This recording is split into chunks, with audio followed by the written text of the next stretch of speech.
April 10th വരെ ഈ forum open ആയിരിക്കും പലതരത്തിൽ. ഇപ്പോൾ കമ്മ്യൂണിക്കേഷൻ വളരെ എളുപ്പമാണല്ലോ.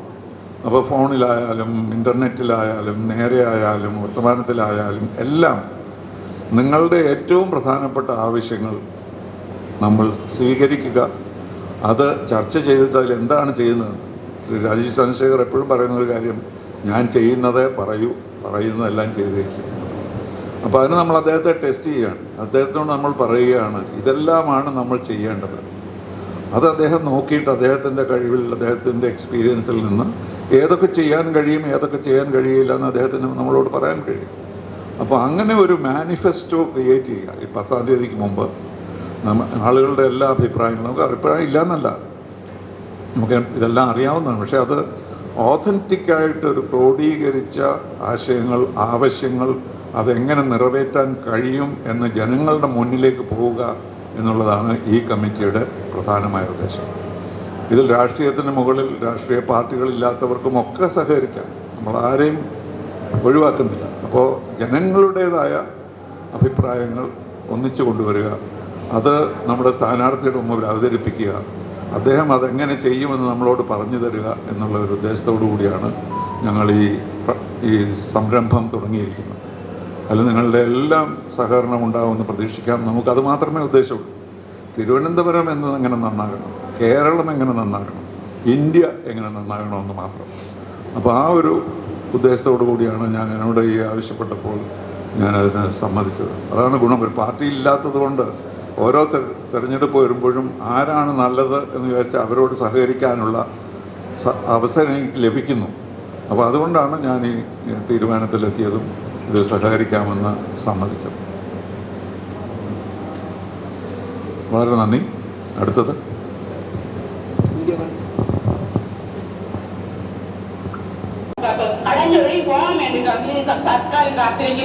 കലിതുള്ളുന്ന കടലിന് മുന്നിൽ നിസ്സഹായരായവർ, കുടിവെള്ളത്തിനായി നെട്ടോട്ടമോടുന്നവർ, മാലിന്യ കൂമ്പാരത്തിനിടയിൽ പെട്ടുപോയവർ, തകർന്ന റോഡുകളും പണിതീരാത്ത പാലങ്ങൾ, വളർച്ച മുരടിച്ചൊരു നഗരം. തിരുവനന്തപുരവും മാറ്റം ആഗ്രഹിക്കുന്നുണ്ട്. നാടിന്റെ സമഗ്ര വികസനത്തിനും പുരോഗതിക്കും അവർ കൊതിക്കുന്നുണ്ട്. വികസനത്തിന്റെ പാതയിൽ അതിവേഗം കുതിക്കാനൊരുങ്ങുകയാണ് തിരുവനന്തപുരം. രാജ്യത്തെ ആകെ ഒന്നിച്ചു നിർത്തിക്കൊണ്ടുള്ള വികസന കാഴ്ചപ്പാടാണ് പ്രധാനമന്ത്രി നരേന്ദ്രമോദിജി മുന്നോട്ട് വയ്ക്കുന്നത്. പൊതുജന മനസ്സുകൂടി അറിഞ്ഞുള്ള പദ്ധതി ആവിഷ്കരണമാണ് ഇവിടെ വേണ്ടത്. ഇനി കാര്യം നടക്കും. നാടിന്റെ വികസനത്തിൽ നിങ്ങൾക്കും ഭാഗമാകാം. ഇനി നമുക്ക് തീരുമാനിക്കാം എന്താണ് കാര്യം. എനിക്ക് അങ്ങനെ ഒന്നും ആഡ് ചെയ്യാനില്ല. ബട്ട് ഞാൻ 3 ദിവസം മുമ്പേ ഞാൻ പറഞ്ഞല്ലോ, ഇവിടെ ഞാൻ എത്തിക്കഴിഞ്ഞ് എല്ലാ കോൺസ്റ്റിറ്റ്യുവൻസി എല്ലാവരെയും മീറ്റ് ചെയ്യാൻ ശ്രമിച്ച് എല്ലാവരുടെയും കുറേ വിഷമങ്ങളെല്ലാം അറിഞ്ഞു. അപ്പോൾ എനിക്കിതൊരു മത്സരമായിട്ടല്ല ഞാൻ ഇപ്പോൾ കാണുന്നത്. ഇത് എനിക്ക് ഒരു നിയോഗമായിട്ട് മാറിയിട്ടുണ്ട്. അതുകൊണ്ട് ഒരു വിഷൻ, തിരുവനന്തപുരത്തിന് എന്താണ് ചെയ്യേണ്ടത്,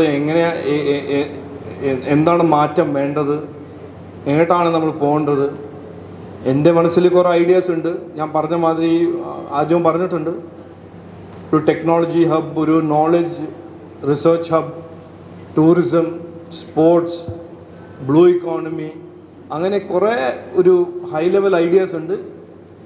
ബട്ട് ഞാനിപ്പോൾ ഈ 23-24 ദിവസം ജനങ്ങളെയും എല്ലാം മീറ്റ് ചെയ്തപ്പോൾ എത്രയോ വിഷമങ്ങളുണ്ട്. 5, 8, 10 കൊല്ലമായിട്ട് ഇതിൻ്റെ പരിഹാരം എടുക്കാത്ത വിഷമങ്ങൾ ഇപ്പോൾ ഇങ്ങനെ തുടങ്ങിയപ്പോൾ ഒരു ചെറിയ പ്രോബ്ലം ഇപ്പോൾ ഒരു വലിയ പ്രോബ്ലം ആയി മാറിയിട്ടുണ്ട്. അതുകൊണ്ട് ഞാൻ ഇത് ടി പി ശ്രീനിവാസ് സാറിൻ്റെ ലീഡർഷിപ്പിൽ എന്താണ് എൻ്റെ കമ്മിറ്റ്മെൻറ്റ്, എന്താണ് ജനങ്ങളുടെ എക്സ്പെക്റ്റേഷൻ എൻ്റെ അടുത്തുനിന്ന് അടുത്ത 5 കൊല്ലം, ആ ഡോക്യുമെൻറ്റ് എല്ലാവരും സജഷൻസ് തരിക. ആ ഡോക്യുമെൻറ്റ് ഫൈനലൈസ് ആയിട്ട് അത് ആയിരിക്കും എൻ്റെ ഒരു കോൺട്രാക്റ്റ്. തിരുവനന്തപുരത്തിൻ്റെ ജനങ്ങൾ ഇത് 5 കൊല്ലത്തിൽ ഞാൻ ചെയ്യും, അത് ചെയ്തേ പറ്റൂ, അത് ചെയ്യാൻ താല്പര്യമുണ്ട്, കഴിവുണ്ട് എന്നും പറഞ്ഞിട്ട് ആ ഡോക്യുമെൻ്റ് ആയിരിക്കും എൻ്റെ പെർഫോമൻസിനെ അസസ് ചെയ്യാനൊരു ഡോക്യുമെൻറ്റ്. ഞാൻ ആദ്യം 18 കൊല്ലമായിട്ട് MP ആയി, എല്ലാവർക്കും അറിയാം. എല്ലാ ടേമിലും ഞാൻ ആദ്യത്തെ MP ആയിരുന്നു ഈ റിപ്പോർട്ട് കാർഡ് പബ്ലിഷ് ചെയ്യുന്ന MP. ഞാൻ ഇത് കഴിഞ്ഞ 18 കൊല്ലത്തിൽ ചെയ്തിട്ടുണ്ട്, ഇനിയും ചെയ്യാൻ പോകുന്നു. അതുകൊണ്ടാണ് ഈ വിഷൻ ഡോക്യുമെൻ്റ് ഒരു സിറ്റിസൻസിൻ്റെയും ജനങ്ങളുടെ ഒരു ഡോക്യുമെൻ്റായി ഞാൻ ഡെലിവർ ചെയ്യാൻ പോകുന്ന ഒരു ഡോക്യുമെൻ്റ് ആവുമെന്ന് ഞാൻ കരുതുന്നു. വേറൊന്നും പറയാനില്ല. ഇതിൻ്റെ എല്ലാവരും ഈ മെസ്സേജ് എല്ലാവരുടെ അടുത്ത് എത്തിക്കണം എന്ന് ഞാൻ ആഗ്രഹിക്കുന്നു. നമസ്കാരം.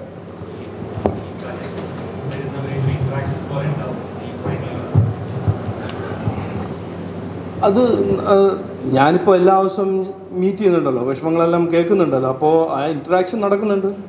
ഞാനിപ്പോൾ കേൾക്കുന്നതെല്ലാം ഞാനും ടാബ്ലറ്റ് ചെയ്യുന്നുണ്ട്, എഴുതുന്നുണ്ട്.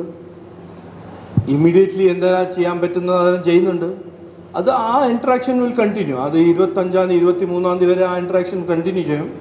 ഈ ഒരു ഡോക്യുമെൻ്റ് 10 മുതൽ 13-14 വരെ ഒരു ഫൈനലൈസ് ആയ ഒരു ഡോക്യുമെൻ്റ് ഉണ്ടാവും. എല്ലാവർക്കും കാണാൻ പറ്റുന്ന, വായിക്കാൻ പറ്റുന്ന ഒരു ഡോക്യുമെൻ്റ് ആവും.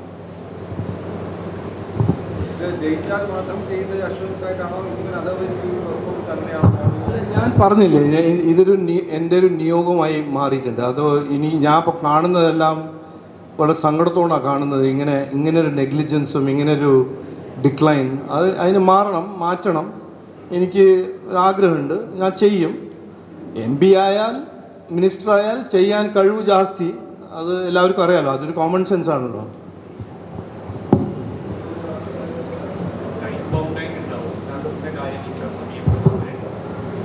ഇല്ല, ഇതിപ്പോൾ കുറച്ച് ജാസ്തിയായിപ്പോയി. 15 കൊല്ലമായിട്ട് ആരും ഒന്നും ചോദിച്ചില്ല. ഇപ്പോൾ you want time bound, minute bound, hour bound. ഞാൻ പറയുന്നത് 5 കൊല്ലത്തിൽ ഞാൻ ചെയ്യാൻ പോകുന്നു. അതിൽ ടൈം ബൗണ്ട് ആവാൻ സാധ്യതയുണ്ടെങ്കിൽ അത് ടൈം ബൗണ്ട് ആക്കാം. ബട്ട് ഈ 5 കൊല്ലത്തിൽ ഞാൻ ഇതെല്ലാം ചെയ്യാൻ പോകുന്നത് ആദ്യത്തെ പ്രാവശ്യമല്ലേ തിരുവനന്തപുരം കാണുന്നത്. ആ ഒരു കമ്മിറ്റ്മെൻറ്റ് ഞാൻ കൊടുക്കുന്നത് ആദ്യത്തെ ഒരു കാൻഡിഡേറ്റ് അല്ലേ. അതന്നെ ഒരു മുമ്പോട്ട് പോകുന്ന ഒരു ചേഞ്ചാണ്. അതുകൊണ്ട് വെറെവർ പോസിബിൾ അതിൽ ടൈം ഇടാൻ ഞാൻ നോക്കാം. ബട്ട് ഇതന്നെ ഒരു വലിയൊരു എനിക്ക് തോന്നുന്നു ഒരു കോൺട്രാക്ട് മാതിരി, ഒരു കമ്മിറ്റ്മെൻറ്റ്, ഇങ്ങനത്തെ ഒരു കമ്മിറ്റ്മെൻറ്റ് ഇതുവരെ 20-25 കൊല്ലമായിട്ട് തിരുവനന്തപുരത്ത് ആരും ഒരു MP കൊടുത്തിട്ടില്ല. ഞാൻ കൊടുക്കാൻ തയ്യാറാണ്, തരാൻ തയ്യാറാണ്. അല്ല, അത് ശരിയാ. Okay, I withdraw that. അത് ശരിയാ. അല്ല, പറഞ്ഞത് ചെയ്യുന്ന സാധനങ്ങൾ ഞാൻ ഈ ഡോക്യുമെൻ്റ് ഇടാം. അതുകൊണ്ട് ആ ഒരു മെഷർ ചെയ്താൽ മതി. പറഞ്ഞിട്ടുണ്ട് കുറേ ആൾക്കാർ, ചെയ്തിട്ടില്ല. ഞാൻ പറഞ്ഞത് ചെയ്യുന്ന ആളാണ്, അത് ഞാൻ ഈ ഡോക്യുമെൻറ്റിൽ പറയാം. ഇതെല്ലാം ചെയ്യാൻ പോകുന്ന സാധനങ്ങളാണ്. ഞാൻ വെറുതെ എൻ്റെ 18 കൊല്ലം രാഷ്ട്രീയത്തിൽ ഞാൻ അങ്ങനെ ഒന്നും ചെയ്തിട്ടില്ല ഇതുവരെ. പോളിറ്റിക്സ് ഓഫ് പെർഫോമൻസ് പറയുമ്പോൾ ഞാൻ പെർഫോം ചെയ്യുന്ന MP ആയിരുന്നു, ആണ്, ആവും. ഇതാവാൻ പോകുന്നത് തിരുവനന്തപുരത്തിൻ്റെ കോണ്ടെക്സ്റ്റിൽ. ഈ തിരുവനന്തപുരം ലോക്സഭാ മണ്ഡലത്തിലെ വിജയം ഏറ്റവും കൂടുതൽ സ്വാധീനിക്കുന്നത് തീരദേശ മേഖലയിലെ വോട്ടാണ്. ഇന്നലെ കഴിഞ്ഞ ദിവസം ലഫ്റ്റനന്റ് ആർച്ച് ബിഷപ്പ് തോമസ് ഏറ്റവും പരാമർശം അദ്ദേഹത്തിൻ്റെ നടത്തി താങ്കൾ ശ്രദ്ധയിൽപ്പെട്ടിരുന്നു. ഈ മണിപ്പൂർ അടക്കമുള്ള വിഷയങ്ങൾ അത് അവർക്ക് ആശങ്കയായിരിക്കുന്നുണ്ട്. അതിലെങ്ങനെയാണ് താങ്കൾ ഞാൻ ഇത് ആദ്യം പറഞ്ഞതല്ലേ, ഈ ആശങ്ക എന്ന് പറഞ്ഞത് എല്ലാവരും ഒരു പോയിസൺ ചെയ്ത് ഇത് 10, 20, 30 കൊല്ലമായിട്ട് ഇതിങ്ങനെ പ്രോപ്പഗാൻഡ നടത്തുന്നതല്ലേ ചില 2 പാർട്ടീസ്. ഈ ഇലക്ഷൻ ടൈമിൽ പെർഫോമൻസിൻ്റെ ടോപ്പിക്കിൽ നമ്മൾ ഡിസ്കസ് ചെയ്യുന്ന സമയത്ത് അവർ എല്ലാ ടോപ്പിക്കും ഡിസ്കസ് ചെയ്യും, ഈ പെർഫോമൻസ് മാത്രം ഡിസ്കസ് ചെയ്യില്ല. 8 കൊല്ലം ഇവിടെ CPI എന്ത് ചെയ്തു, 10 കൊല്ലം കോൺഗ്രസിന് അവസരം കിട്ടിയപ്പോൾ അവരെന്ത് ചെയ്തു, ഇവിടുത്തെ MP 5 കൊല്ലം മിനിസ്റ്റർ ആയിരുന്നല്ലോ, അപ്പോൾ എന്ത് ചെയ്തു, അതൊന്നും പറയില്ല. ഇങ്ങനെ ഓരോരോ ഫോൾസ്ഹുഡ്സും സ്പ്രെഡ് ചെയ്ത് ജനങ്ങളെ പേടിപ്പിക്കാനാണ് അവരുടെ ഒരു സ്ട്രാറ്റജി. ഞങ്ങളത് ട്രൂത്ത് പറയും, ഇതാണ് ട്രൂത്ത്, ഇതാണ് ഫാക്റ്റ്. അല്ല, ആ ഇഷ്യൂ അറിഞ്ഞില്ല, ഇതൊരു ഇയർ എൻഡിങ് ഇഷ്യൂ ആയിരുന്നു. അവർ ഇയർ എൻഡിങ് അത് പത്തനംതിട്ട അഡ്മിനിസ്ട്രേഷൻ ചെയ്തു. സെയിം ഇയർ എൻഡിങ് 2 ദിവസം നമുക്ക് പണിയെടുക്കണം. അതിനെപ്പറ്റി ആരും പറഞ്ഞില്ല. അത് ഞങ്ങൾ ഇമ്മീഡിയറ്റ്ലി ക്ലാരിഫൈ ചെയ്തു, അത് മാറ്റി. പിന്നെ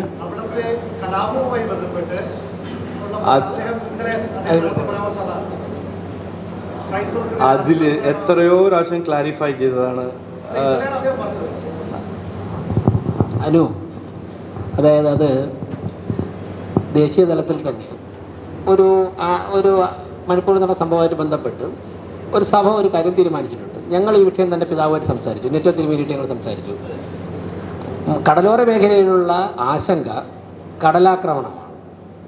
1-2 മഴ കൂടെ പെയ്തു കഴിഞ്ഞാൽ 100 കണക്കിന് വീടുകളും അവരുടെ ആരാധനാലയങ്ങളും കടലെടുക്കുമെന്നുള്ളതാണ് കടലോര മേഖലയിൽ ജീവിക്കുന്നവരുടെ ആശങ്ക എന്നാണ് ഞങ്ങൾ മനസ്സിലാക്കിയത്. ഇന്ന് വൈകുന്നേരം അദ്ദേഹം പൊഴിയിൽ പോകുന്നുണ്ട്. ഇന്ന് വൈകുന്നേരം അദ്ദേഹം പൊഴിയിൽ പോകുന്നത് BJPയോ അവിടുത്തെ പാർട്ടി പ്രവർത്തകരോ നിശ്ചയിച്ച പരിപാടിക്കല്ല.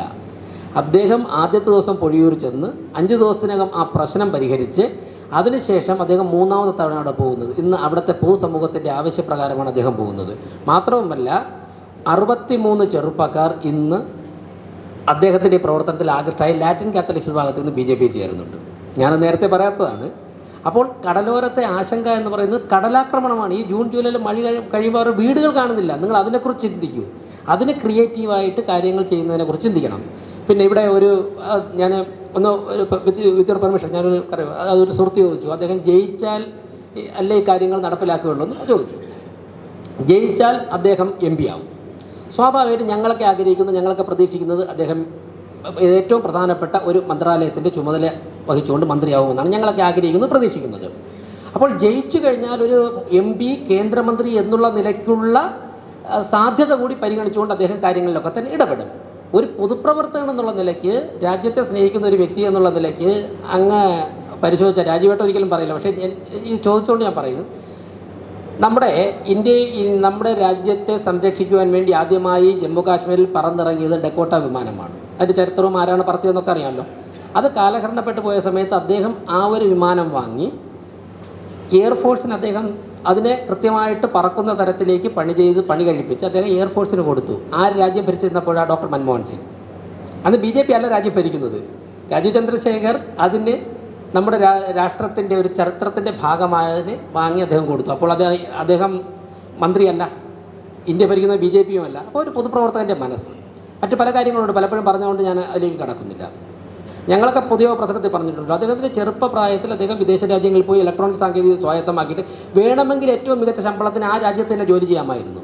അനന്തമായ സാധ്യത ഉണ്ടായിരുന്നു ഡെവലപ്പ് ചെയ്യാനായി. പക്ഷേ അദ്ദേഹത്തിൻ്റെ രാജ്യത്ത് വന്നിട്ട് ആ സാങ്കേതികവിദ്യ ഇവിടുത്തെ സാധാരണക്കാർക്ക് എങ്ങനെ പ്രയോജനം? ഞങ്ങൾ കഴിഞ്ഞ ദിവസം യൂജിൻ പിതാവുമായിട്ട് സംസാരിച്ചു, യൂജിൻ അച്ഛനുമായിട്ട്, നമ്മൾ ലാറ്റിൻ കാത്തലിക്. ഞാനിവിടെ ഓപ്പണായിട്ട് പറയാം, അദ്ദേഹം ഞങ്ങളോട് 4-5 പേരുന്ന് പറഞ്ഞപ്പോഴാണ് ആദ്യമായിട്ട് മൊബൈൽ ഫോൺ BPL ഫോൺ ട്രിവാൻഡ്രത്ത് ലഭിക്കുന്നതിൽ ഒരാൾ നമ്മുടെ ലാറ്റിൻ കാത്തലിക് സഭയുടെ വെള്ളയമ്പലത്തിലെ സീനിയർ ഫാദർ യൂജിൻ പിതാവാണ്, അവിടെ വികാരി ജനറൽ.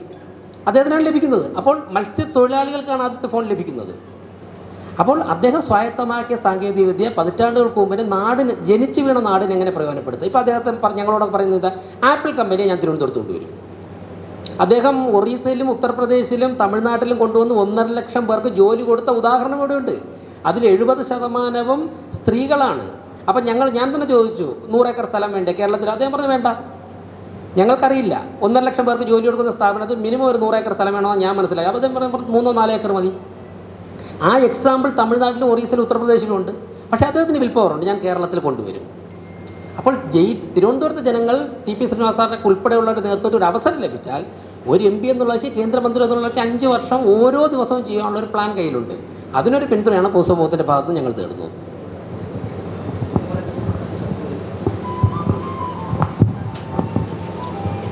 സാധാരണ തെരഞ്ഞെടുപ്പ് കാലത്ത് മത്സരിക്കുന്ന രാഷ്ട്രീയ പ്രസ്ഥാനങ്ങൾ ഈ തെരഞ്ഞെടുപ്പ് പ്രകടന പത്രികകൾ ഇറക്കാറുണ്ട്.